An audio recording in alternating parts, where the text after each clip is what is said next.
Pulang dari Jakarta, ayah membawa buah tangan. Nah, pernah dengar nggak kalimat seperti itu? Apakah buah tangan itu termasuk jenis buah baru ya? Tapi kok dibawa dari Jakarta? Dalam studi kebahasaan, ungkapan buah tangan di atas disebut dengan majas. Ayo, kalian masih ingat nggak apa sih majas itu? Kalau nggak salah, di kelas 7 pernah sedikit disinggung tuh tentang majas. Kalau kalian lupa, yuk sama-sama kita belajar lagi tentang majas di video pembelajaran kali ini. Assalamualaikum warahmatullahi wabarakatuh. Halo anak-anak, kembali lagi di dalam pembelajaran Bahasa Indonesia dengan saya, Devi Agastya. Pada pembelajaran sebelumnya, kita sudah membahas tentang karakteristik hikayat. Nah, pada pembelajaran kali ini, kita akan bermain-main tentang majas, konjungsi, dan alur dari hikayat. Jadi, jangan di-skip ya videonya agar kalian memahami apa yang kita bahas pada hari ini. Yuk langsung saja kita mulai pembahasan kali ini.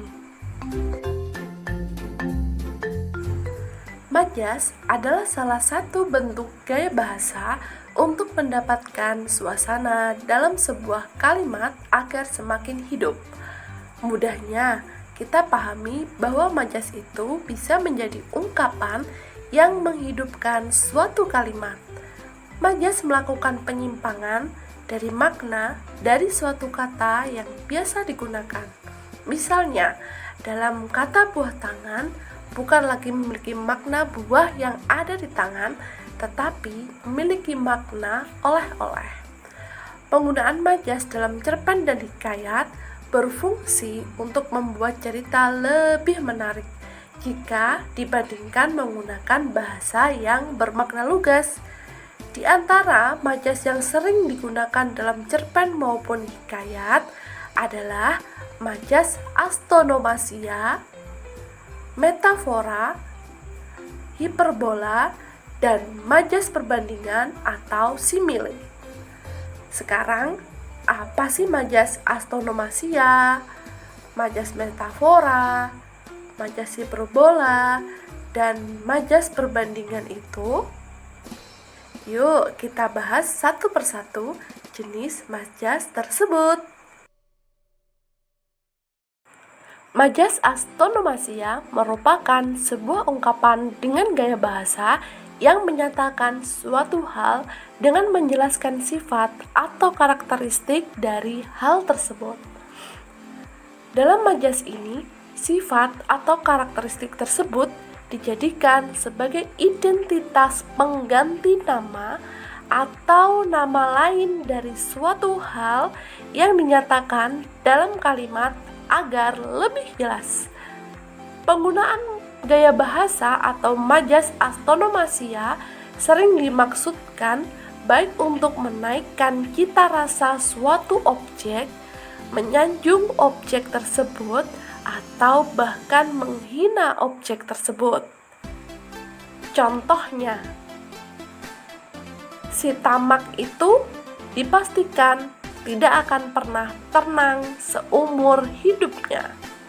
Contoh ini diambil dari cerpen. Bandingkan dengan contoh berikut yang diambil dari hikayat. Si miskin laki bini dengan rupa kainnya seperti di mamah anjing itu berjalan mencari rezeki, berkeliling di negeri Antah Baratah di bawah pemerintahan Maharaja Indradewa.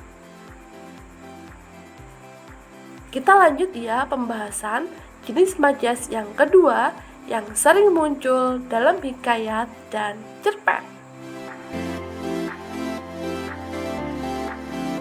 Majas metafora merupakan majas yang memakai analogi atau perumpamaan terhadap dua hal yang berbeda.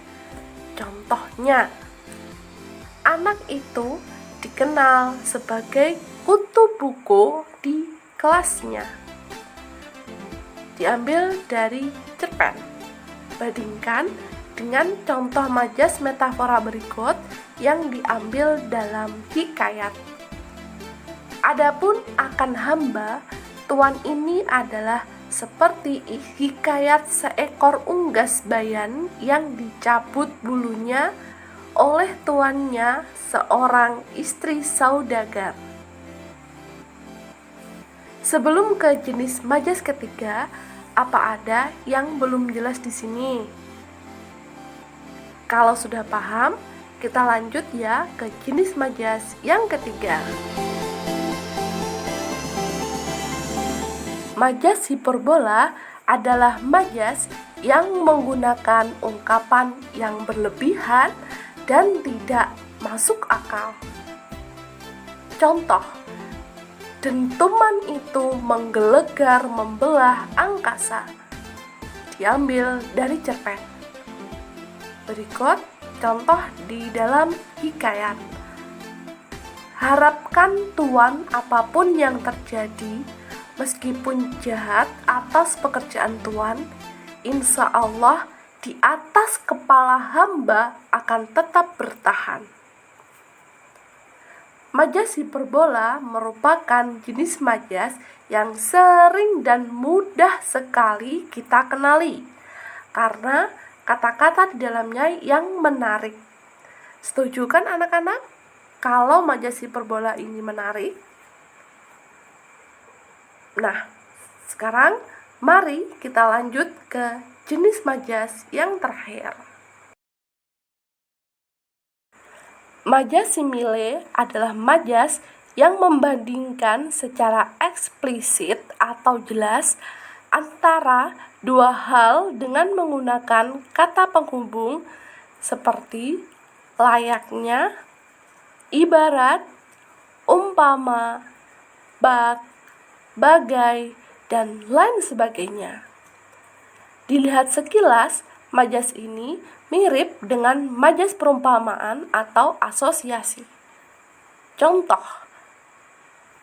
maka terlalu belas hati sekalian orang pasar itu yang mendengar kata si miskin, seperti hancurlah rasa hatinya.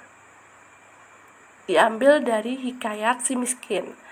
Perhatikan contoh yang diambil dari cerpen berikut ini. Hidupku bagaikan burung di dalam sangkar yang tidak bisa keluar bebas dan terkurung di dalam rumah. Bagaimana anak-anak? Sudah paham apa belum nih tentang 4 jenis majas ini yang sering kita temui di dalam hikayat dan cerpen? Alhamdulillah kalau sudah paham. Sekarang kita akan lanjut ke pembahasan tentang konjungsi. Konjungsi atau kata hubung banyak sekali macamnya. Tetapi dalam pembahasan kita kali ini, kita hanya membahas satu jenis konjungsi. Kira-kira jenis konjungsi apa ya yang akan kita bahas? Iya, benar sekali. Konjungsi yang sering muncul dalam hikayat dan cerpen adalah konjungsi hubungan waktu dan peristiwa. Konjungsi hubungan waktu dan peristiwa adalah kata hubung yang menceritakan urutan peristiwa atau alur. Contoh, tak seberapa lama setelah ia berdoa kepada Tuhan, maka saudagar Mubarok pun beranaklah istrinya, seorang anak laki-laki yang diberi nama Kojan Maimun. Tak seberapa lama setelah merupakan konjungsi hubungan waktu. Maka adalah konjungsi hubungan peristiwa. Hatta beberapa lama ditinggal suaminya. Ada anak Raja Ajam berkuda, lalu melihatnya rupa Bibi Zainab yang terlalu elok. Kata hatta beberapa lama merupakan konjungsi hubungan waktu dan kata lalu adalah konjungsi hubungan peristiwa. Itu tadi adalah contoh konjungsi yang diambil dari hikayat. Sekarang perhatikan contoh konjungsi yang diambil dari cerpen.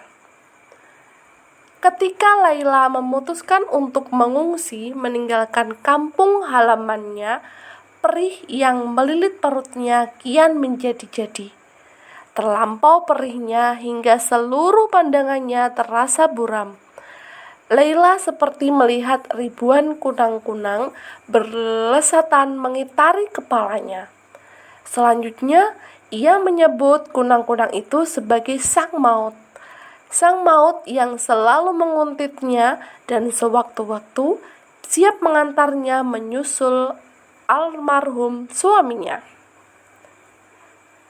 Konjungsi ketika dalam kutipan cerpen tersebut menyatakan hubungan waktu, sedangkan konjungsi selanjutnya menyatakan urutan peristiwa. Di sini terlihat ya perbedaan penggunaan bahasa terutama di dalam hikayat dan cerpen ya. Kalian tentu bisa membandingkan. Nah, mudah bukan menemukan konjungsi hubungan waktu dan peristiwa dalam hikayat dan cerpen? Selanjutnya, kita akan membahas alur dalam hikayat dan cerpen. Yuk, langsung saja. Salah satu unsur intrinsik yang sangat menentukan keberhasilan sebuah cerpen atau hikayat dalam menyampaikan cerita adalah alur. Alur adalah rangkaian peristiwa yang mempunyai hubungan sebab akibat yang membentuk satu rangkaian cerita yang utuh. Salah satu karakteristik alur dalam hikayat selain beralur maju adalah menggunakan alur berbingkai. Alur berbingkai artinya di dalam cerita ada cerita lain. Alur mundur dalam sebuah cerita berarti cerita dimulai dari masa lalu ke masa kini, atau dari masa kini ke masa yang akan datang. Alur berbingkai dalam hikayat biasanya disajikan dengan menghadirkan tokoh lain yang bercerita tentang suatu kisah. Perhatikan contoh alur berbingkai dalam kutipan hikayat berikut ini. Dalam cerita yang lain pula, Bayan bercerita mengenai pengorbanan seorang istri. Seorang putri raja yang kejam telah membunuh 39 orang suaminya.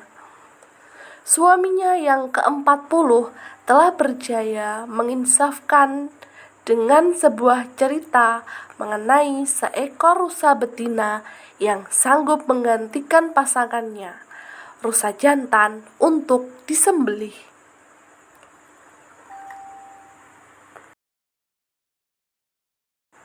Bagaimana anak-anak?